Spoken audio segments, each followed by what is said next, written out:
because of the pandemic, things are changing a little bit. So people are starting to explore situations where maybe I go for a month, but then I continue to work with that group for another 2 months. It's not the same as being there for 3 months, but I think it's a lot better than doing the 1 week in and 1 week out, right? And I think this whole pandemic made virtual engagements much more practical, but not because the technology changed. The mentality of the people have changed, have been forced to change, and that's really what enabled this.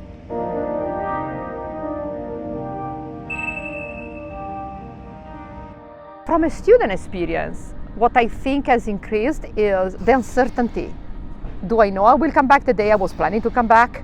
You know, could something happen and my plans get disrupted?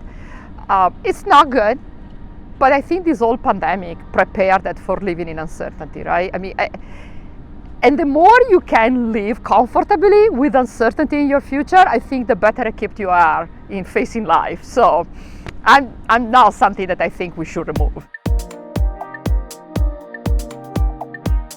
I think a lot of our students, when they go abroad, they think about, I get to see a new place, I get to meet friends across the planets, I get to learn a new culture, a new history, and they don't really think about the impact from after they graduate, when they're going to be much better equipped to work with a global team, they're going to be much better equipped to be professional leaders for a planet that is becoming more and more global.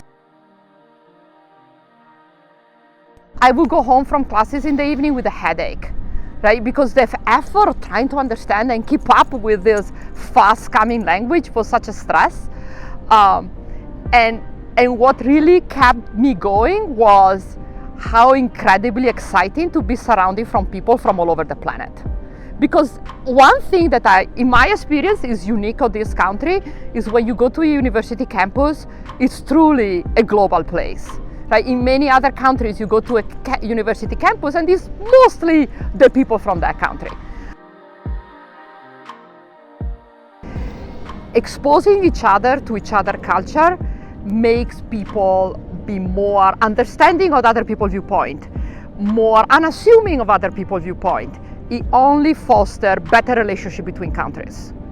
And being separate does the opposite. So I think in that sense, from a strategic and even government relationship aspect, the more there are exchanges in both directions, students coming here, our students going there, the more we're looking to a future where countries will get along and understand each other more.